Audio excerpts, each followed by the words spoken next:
Shalom, this is Shemayawan, and we're going to finish off where we left off at regarding the tribe of Dan in Ireland. I want to let you brothers and sisters know that this requires much research. In other words, you just can't pick up a book and read it for face value and say, this is what it is. No, it requires a lot of extrapolating. What I mean by extrapolating is you have to read various books in order to get a synopsis or get a conclusion to something that could be somewhat very valid in order to prove a point. And this is what we have to do as researchers in the truth. You have to be very distinctive in the bookmarks that you're utilizing to bring good information. Let's go back into the tribe of Dan, and we're going to taper off and we're going to move towards Africa from Ireland. And first book we're going to go back into is Our Descent from Israel Proved by Cumulative Evidence by Hugh B. Colquhoun. And again, this book was published around the 1940s or earlier, because this is the second edition. So we're going to go to page 51. It says, the old inhabitants of Ireland were called Danonians. The Rhone in ancient time was called Rhodanus. Here's the point. The inhabitants of Ireland were called Danonians. So what did the Danonians look like? Again, I've showed you manuscripts, I've showed you pictures, I've shown you things that prove that the tribe of Dan was a nomad tribe that moved to and fro throughout the different regions, throughout the different countries. This is a book called Picture History of Jewish Civilization. When it comes to the tribe of Dan, we're going to go to page 108. Like I said, that the Israelites dwelt in Europe way before the Caucasians got there. And we're going to read right here where it says France. The Jews first reached Gaul long before the destruction of the Roman Empire.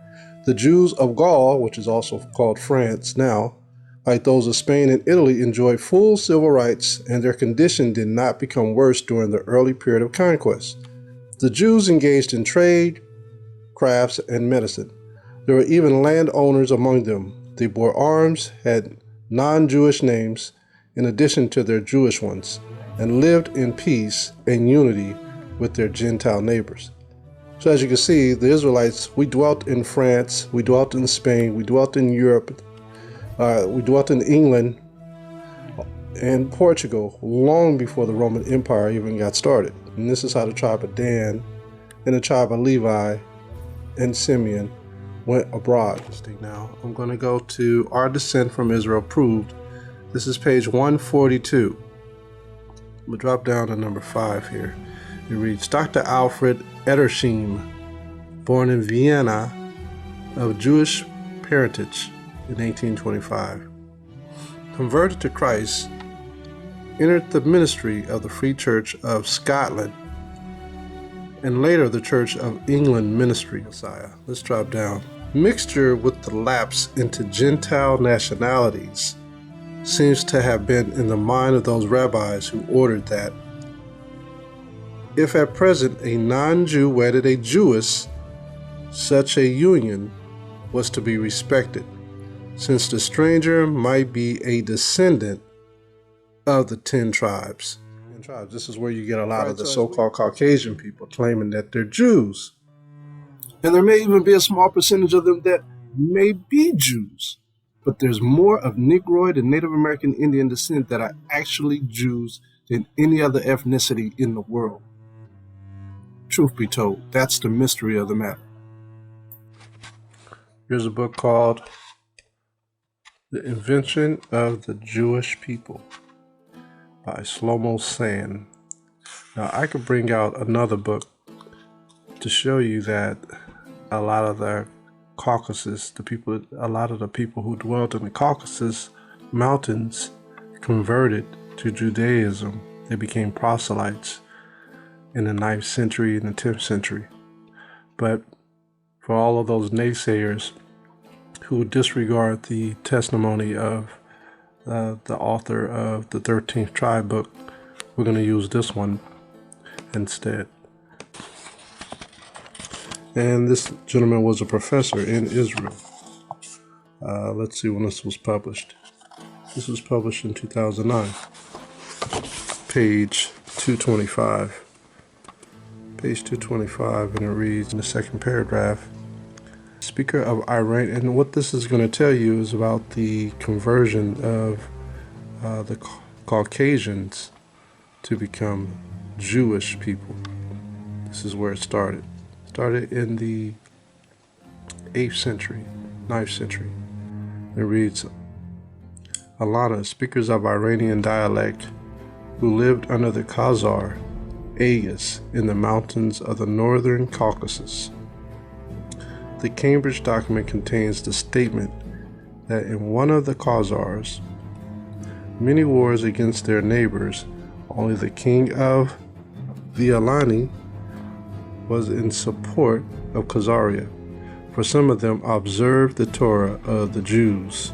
And I'm not going to bring it out, but when you read the 13th Tribe book by Arthur Koestler, it talks about how the Judeans fled from Rome due to persecution there, and they would flee into the region of the Black Sea area, into the Khazaria area, which is where the Caucasus Mountains are. And there they started to baptize the Khazarian race into the ways of the Torah. And they started keeping the laws, and then their king Bulan changed to that custom. And so did his people. It reads down here, it says, in addition to the letter of King Joseph and the long Cambridge document, there is another Khazar document that was found in the Cairo Geniza, page 226, and brought to the same British university. Published only in 1962, it testifies to the spread of Judaism in the Slav regions of the Khazaria. This is where Esau was dwelling. A letter in Hebrew sent from Kiev about 930 CE asked for assistance for a local Jew named Yaakov ben Hanukkah, who has lost all his property. It reads, the signatories of the letter are typical Hebrew names, as well as Khazar Turkish ones, and together they claim to represent the congregation of Kiev. The letter also bears an endorsement in Turkish characters saying, I read it. This document almost certainly indicates the early presence of Khazar proselytes. Proselytes, they became what? They became Jewish in the city that would soon become the Russian kingdom's first capital. It is even possible that the forebears of these Jews founded it, as the name Kiev derives from a Turkic dialect. In other words, they were Muslims. They were converts to Islam at first. There must have been a reason that a wide opening in the ancient city wall was known as the Jews' Gate, and that it led to quarter known as Jewish and another called Khazar. This is another early source attesting to the collective conversion of the Khazars is a Karaite one, meaning they follow the law of the scriptures.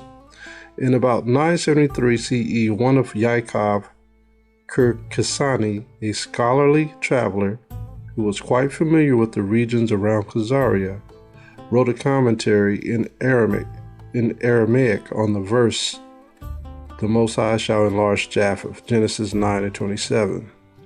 So now this is linking up with the very first video I put up showing you who Japheth was and what happened to Japheth. He got ran up out of there. So they're dwelling in the land of Japheth, and they're calling themselves after the Japhetic people.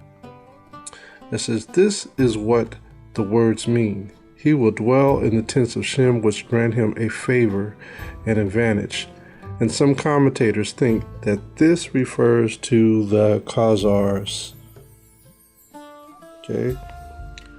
Who became Jews? How did they can't just become Jews. They could convert, which is what they did, but they didn't become Jews. You're either born a Jew or you're not a Jew.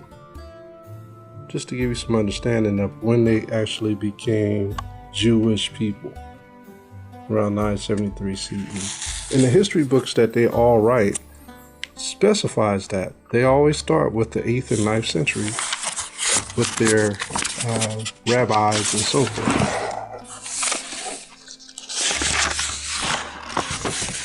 I'm going to take you back to page 225, and I want to take you down here to the references, and these are his references. Even though I said I didn't want to bring it out, look at number 77. On the Kabar, see Arthur Koestler, the 13th tribe, the Khazar Empire, and its heritage. So even he refers back to the 13th tribe, the Khazar Empire, and their heritage, which also says that they are not Jews, that they are not out of the loins of Jacob. All right, so as we know, when we read the Holy Scriptures in the book of Matthew, the first chapter talks about the patriarch of Yahawashi, which is showing the lineage of the fathers. As you see here, they have changed it to show that it's going by the matriarch, which is going against everything the scriptures say. Showing you that the Irish, before they came to the Americas, if they wedded a Jewish woman or an Israelitish woman to the peoples of that land, the Caucasian people, they believed that that person was of the 10 tribes. So let's see what happens in the same century when some of these people arrive in America, because there's a great migration also to the Americas.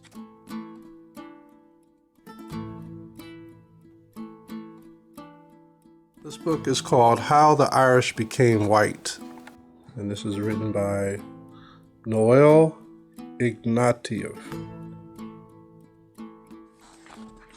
This was published in 1995 in New York. And it's talking about the Irish when they came to the Americas. It says, part of the explanation of the popular identification of Irish and Catholic lies, because in Ireland, if you were a Catholic, you lost your privileges. You had to be Protestant. And the strange story of the so-called Scotch Irish. As have been stated, the majority of Irish immigrants to America in the 18th century and for the first third of the 19th were Presbyterians, descendants of Scots. And we know who the Scots were. The original Scots of the ancient Britons were black people, descendants of Scots. They were people of color, like we read earlier in ancient Britons. It says, who had been settled in Ireland beginning with Cromwell and carrying on through William and Mary. The label Scot-Irish was unknown in Ireland because they went by Scots, not Scotch-Irish. That's a derogatory name.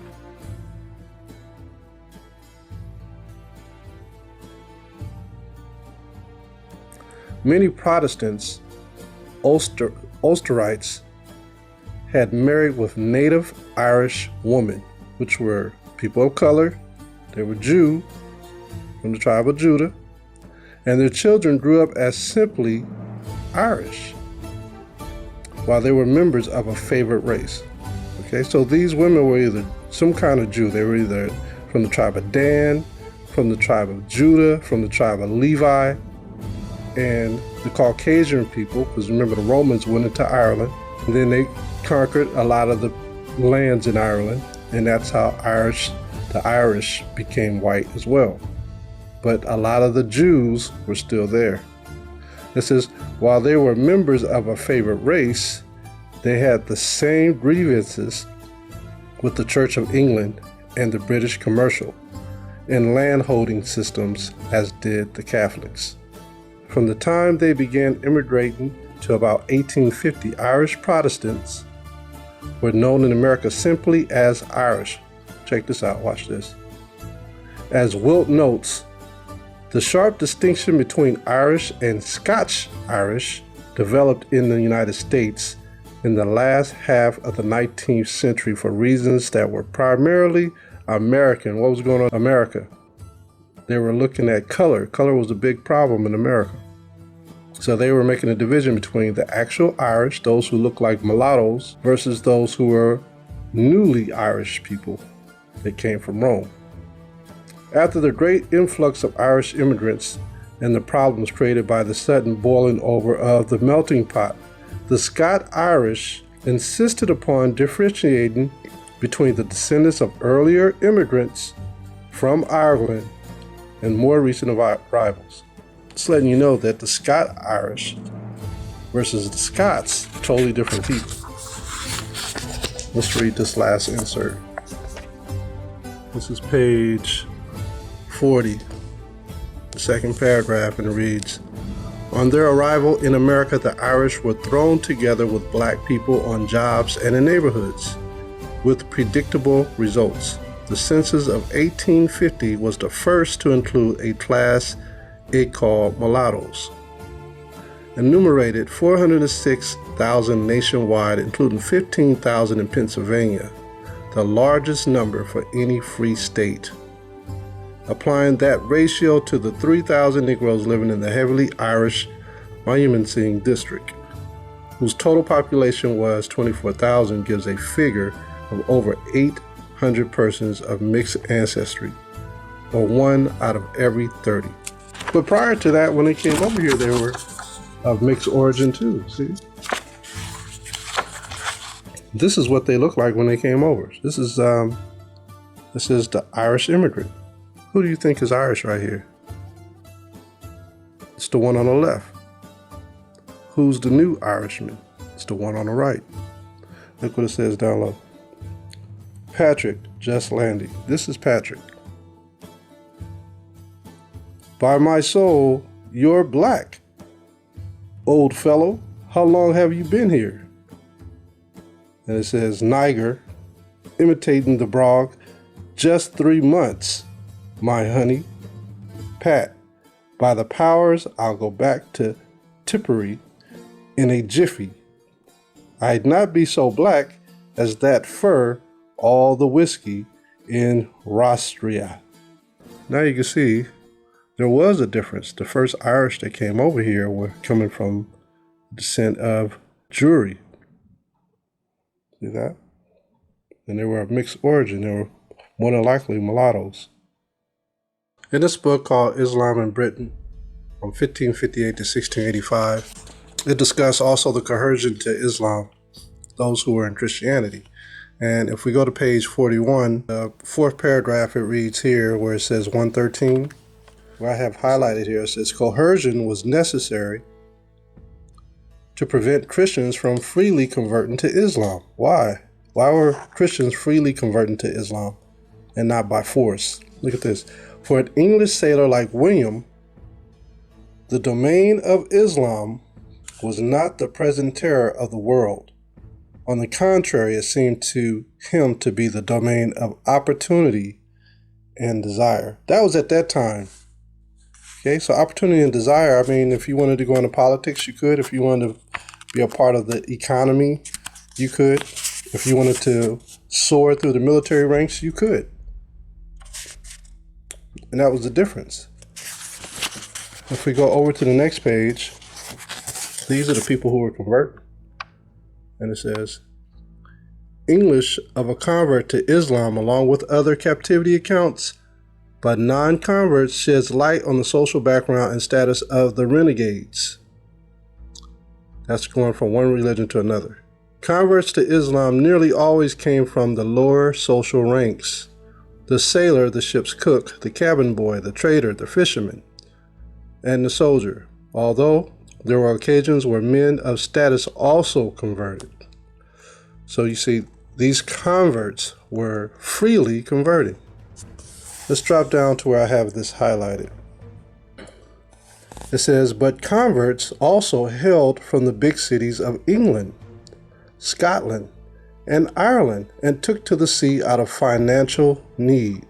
So these are the Christians who were leaving up until the 9th century when Christianity started to manhandle people, or the forced coercion of people to stay within Christianity or turn from Islam. I'm going to go into this book here. It's called The New Practical Reference Library by D. Lahore, Volume 2. Well, we're going to go to the section where it says Jews. It says Jews, the name given to the Hebrews after their return from their captivity in Babylon. They are a religious people, fond of home and their children, shrewd in money matters and intellectual. In form and feature they are short, with dark hair and eyes, and swarthy complexion. Swarthy means dark skin, brown skin. Swarthy complexion. It does not mean olive. Olive is dark too. Green and black olives is all I know of. It says full lips and characteristic nose. So that's giving you a glimpse of the color of Jews, as I read earlier in the other book. Notice what it says about conversion. It says, in Spain, the Jews became famous for their learning and were allowed free worship in their religion and were nearly on terms of equality with the Moors. Who are the Moors? Moors were dark-skinned people who became Muslim. Okay. It says, in the 14th century, they were compelled to be baptized and to accept the Christian religion. They were compelled to accept it. Those who objected were persecuted or even murdered. Under Ferdinand and Isabella, all who refused to become Christians were commanded to leave Spain, taking neither silver nor gold with them. Many hundred thousands left to find almost every country hostile to them. Those who went to Portugal were compelled to leave in 1496 by order of King Emmanuel. Here's a book called A Textbook of the Origin. A textbook of the origin and history, etc. of the colored people. 1841. This is page 96. And it reads, the Portuguese who planted themselves on the coast of Africa a few centuries ago have been succeeded by descendants blacker than the Africans.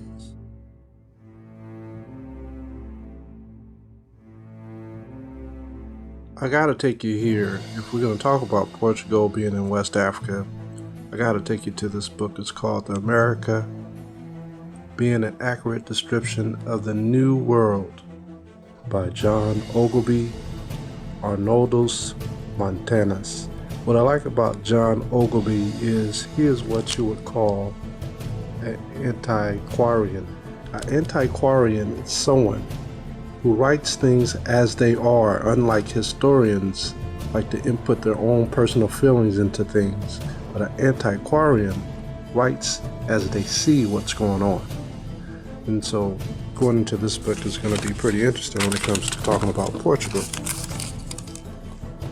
And this book was first published in 1670. Portuguese. This is page 574, the second paragraph. And he's going to tell a little bit about what happened with Portugal and the descendants of Portugal that was ousted. It says here, the Portuguese that dwelt on this island informed the Netherlands that few lived above 50 years there. Yet, notwithstanding the great game tempted them to tarry, several of them having 200 or 300 Negroes that worked in the sugar mills,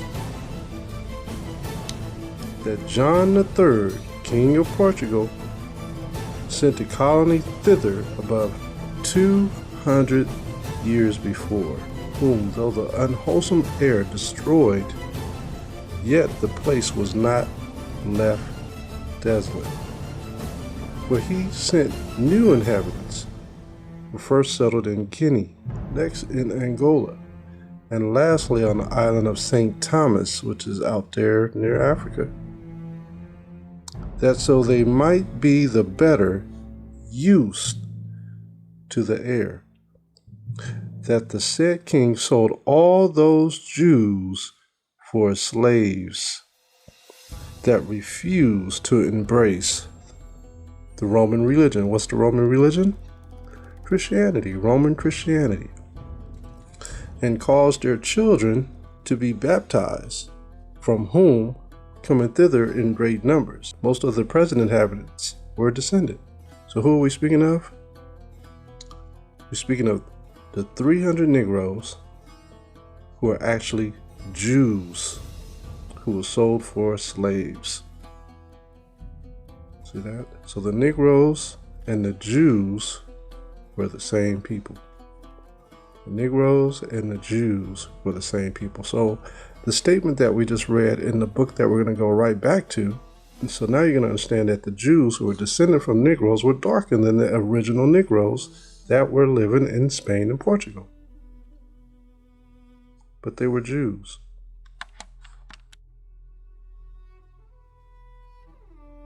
The Portuguese who planted themselves on the coast of Africa a few centuries ago have been succeeded by descendants blacker than the Africans.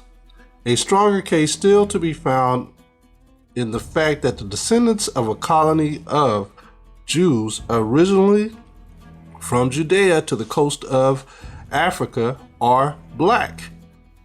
See that? So the Jews came from where? North and West Africa. They were black.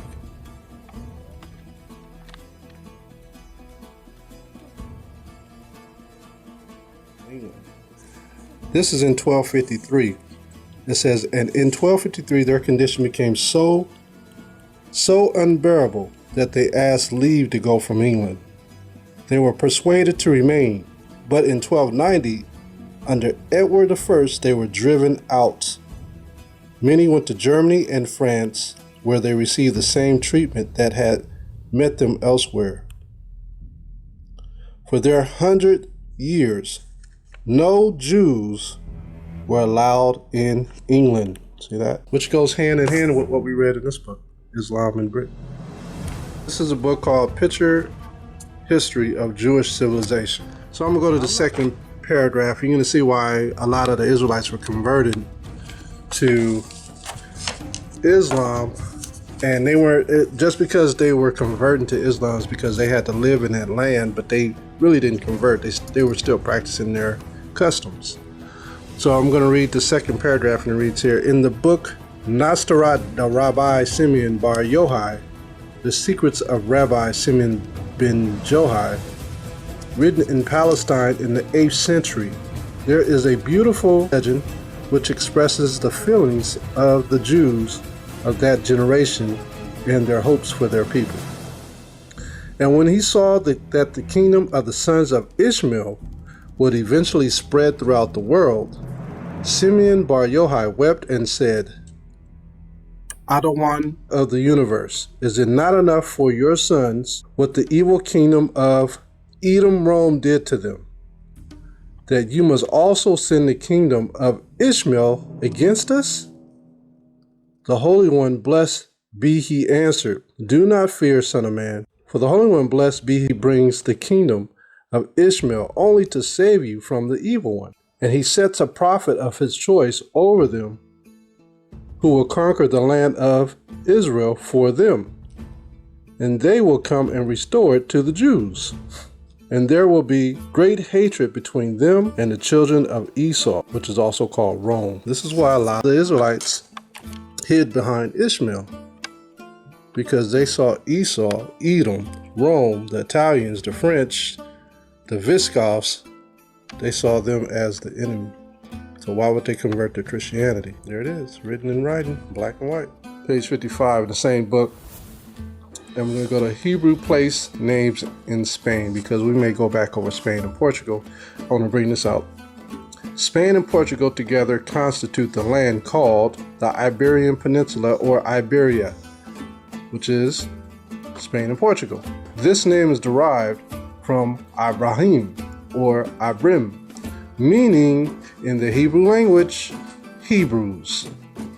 The word was probably brought to Spain by a body of the descendants of Zerah who left Egypt about 4 centuries before the conquest of Palestine and founded settlements in the Iberian Peninsula. Remember, I told you that Jonah fled to Spain and Portugal. He fled to the Iberian Peninsula. That's where Jonah was trying to get to. He didn't make it because the Most High disturbed a great fish, and he had to eventually end up going back to his destination, which was Nineveh. But you have brethren and sisters who are already there. in the Iberian Peninsula, Spain and Portugal. Okay, you want to know why? When you talk to a so-called Jewish person and they want to claim that their lineage is from a Jewish heritage, what you got going on in Ireland was this: when the Danians were killed off, and they were mostly the men that were killed off, who was left to fend for themselves? It was normally the women and the children.